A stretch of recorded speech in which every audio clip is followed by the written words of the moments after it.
Kurnool bus ప్రమాదంతో Hyderabad లో private travel బస్సులపై RTA అధికారులు కొరడా జులిపిస్తున్నారు. నిబంధనలు పాటించని బస్సులను సీజ్ చేయడంతో పాటు జరిమానా విధిస్తున్నారు. ఆర్టీఏ దాడులతో ప్రైవేట్ ట్రావెల్స్ దిగొచ్చాయి. ఫిట్నెస్ లేని బస్సుల్ని ఓనర్లు నిలిపివేస్తున్నారు. బుక్ చేసిన టికెట్లను రద్దు చేస్తున్నారు. ఇప్పటికే 54 బస్సులపై ఆర్టీఏ కేసులు నమోదు చేయడంతో పాటు 8 బస్సులను సీజ్ చేశారు. తెలంగాణ, ఏపీతో పాటు బెంగళూరులోనూ ఆర్టీఏ దాడులు చేస్తోంది. హైదరాబాద్ లో 6 బృందాలతో వారం పాటు స్పెషల్ డ్రైవ్ నిర్వహించనున్నారు.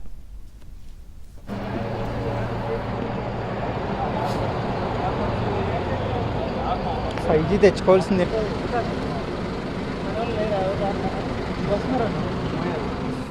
ఆర్టీఏ అధికారుల తనిఖీలకు సంబంధించిన పూర్తి అప్డేట్స్ మా ప్రతినిధి ప్రవీణ్ అందిస్తారు.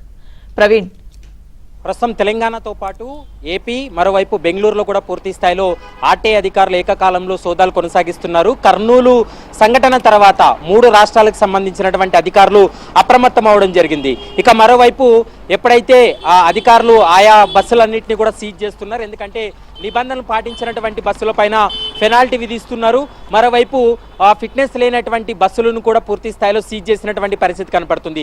కేవలం హైదరాబాద్లో మనం ఈరోజు చూస్తే దాదాపు 6 ప్రత్యేక బృందాలు ఈ బస్సులను కూడా తనిఖీలు చేసి 8 బస్సులను సీజ్ చేసినటువంటి సందర్భం కూడా కనపడుతుంది. మరోవైపు పలు బస్సులను కూడా కేసులు నమోదు చేశారు. ఇక మనం వీకెండ్ కావడంతో చాలా మంది హైదరాబాద్ నుండి బెంగళూరు వెళ్ళేటువంటి వాళ్ళు, హైదరాబాద్ నుండి విజయవాడ, వైజాగ్, కాకినాడ వెళ్ళేటువంటి వారు, మరోవైపు తిరుపతి, అనంతపురం వెళ్ళేటువంటి ఎక్కువ మంది చాలా మంది ప్రైవేట్ బస్సులను ఆశ్రయించడం జరిగింది. వారు చాలా మంది దాదాపు 3-4 రోజుల ముందే బుకింగ్ చేసుకున్నారు. దీంతో ఇప్పుడు ఆర్టీఏ అధికారులు, పోలీసుల తనిఖీలతోటి ప్రైవేట్ యాజమాన్యాలు ఫిట్నెస్ లేనటువంటి బస్సులను వారికి వారే ఆపివేయడం వల్ల ఈ టికెట్లన్నీ ముందస్తుగా బుక్ చేసుకున్నటువంటి అన్నింటినీ కూడా రద్దు చేస్తున్నటువంటి పరిస్థితి కనపడుతుంది. దీంతో ప్రయాణికులు కొంత ఇబ్బందులకు గురవుతున్నటువంటి పరిస్థితి కనపడుతుంది. ఎందుకంటే హైదరాబాద్లో బయలుదేరిన కర్నూలులోనూ, అనంతపురంలోనూ బస్సును చెక్ చేసినటువంటి సమయంలో అక్కడ ఫిట్నెస్ లేదంటే అక్కడ సీజ్ అయ్యేటువంటి అవకాశం ఉంటుంది. కాబట్టి ప్రైవేట్ యాజమాన్యాలు కొంత అప్రమత్తమయ్యి ఈ తనిఖీలు జరుగుతున్నాయనేటువంటి దాంతో వాహనాలన్నింటినీ కూడా నిలిపివేయడం జరిగింది.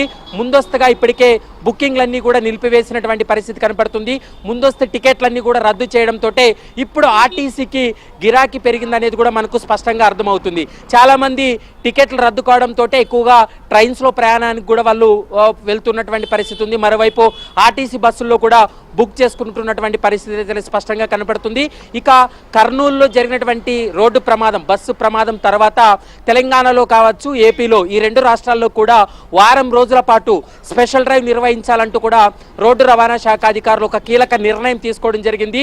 ఉదయం తర్వాత రాత్రి ఈ రెండు సమయాల్లో కూడా దాదాపు 3 నుంచి 4 గంటల పాటు ఈ యొక్క తనిఖీలు చేసినట్లయితే ఫిట్నెస్ లేనటువంటి వాహనాలు, నిబంధనలకు విరుద్ధంగా నడుస్తున్నటువంటి వాహనాలు, ఒక నెంబర్ ప్లేట్తో దాదాపు 4-5 బస్సులు నడుస్తున్నటువంటి పరిస్థితులు ఉన్నాయి. కాబట్టి ఆ బస్సులు ఐడెంటిఫై చేసి వారిపై కేసులు నమోదు చేయడం, ఆ బస్సులను సీజ్ చేస్తున్నటువంటి పరిస్థితులు అయితే స్పష్టంగా కనపడుతున్నాయి. ఏదేమైనప్పటికీ కర్నూలు రోడ్డు ప్రమాదం తర్వాత ఇటు ఏపీలో కావచ్చు, తెలంగాణలో కావచ్చు, కర్ణాటక నుంచి తెలంగాణకు వచ్చేటువంటి ప్రయాణికులు కూడా ఈ వీకెండ్లో ఎక్కువ మంది ఉంటారు. కానీ ఇప్పుడు ఈ బస్సులన్నీ కూడా క్యాన్సిల్ చేసుకోవడం, ఫిట్నెస్ లేని బస్సులన్నిటి కూడా వాళ్ళు సర్వీసులన్నీ నిలిపివేయడం వల్ల కొంత ఇబ్బందులకు గురవుతున్నటువంటి పరిస్థితి కనపడుతుంది. దీంతో ప్రయాణికులందరూ కూడా ప్రత్యామ్నాయ మార్గాల్లో అంటే ట్రైన్స్ కావచ్చు, మరోవైపు ప్రైవేట్ బస్సుల నుంచి వాళ్ళు ప్రధానంగా ఆర్టీసీ వైపు కూడా వెళ్తున్నటువంటి పరిస్థితి కూడా స్పష్టంగా కనపడుతుంది. దానికి అనుగుణంగానే ఆర్టీసీ కూడా ఎక్కువ సర్వీసులు నడపాలని ఒక నిర్ణయం తీసుకున్నట్లు మనకు సమాచారం అందుతుంది. మరి ఈ వారం రోజుల్లో ఎన్ని బస్సుల వరకు కూడా కేసులు నమోదు చేస్తారు, ఈ వారం రోజుల ఫిట్నెస్ లేనటువంటి బస్సుల పైన ఎలాంటి చర్యలు తీసుకోబోతున్నారని మాత్రం చూడాల్సినటువంటి అవసరం ఉంటుంది. ఇక్కడ కర్నూలులో ప్రమాదం జరిగినటువంటి వెంటనే బెంగళూరులో నిన్న సాయంత్రం నుంచినే అక్కడ ఆర్టీఏ అధికారులు సోదాలు చేశారు, బస్సులను కూడా సీజ్ చేశారు. మరోవైపు ఏపీలో కూడా చర్యలకు కూడా పూనుకున్నటువంటి పరిస్థితి కనబడుతుంది. ఇక బెంగళూరు నుండి అనంతపూర్, కర్నూలు నుండి వచ్చినటువంటి బస్సులను శంషాబాద్, రాజేంద్ర నగర్, నార్సింగిలో కూడా బస్సులు నిలిపివేసి దాదాపు 8 బస్సులను సీజ్ చేశారు. 50కి పైగా కేసులు నమోదు చేసి బస్సులపైన కేసులు నమోదు చేసినటువంటి పరిస్థితి ఉంది.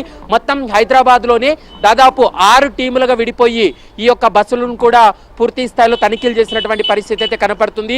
ఈ వారం రోజుల పాటు స్పెషల్ డ్రైవ్లో మరికొన్ని బస్సులు సీజ్ అయ్యేటువంటి అవకాశం ఉంటుంది. కేసులు కూడా నమోదయ్యేటువంటి అవకాశాలు అయితే స్పష్టంగా కనిపిస్తున్నాయి.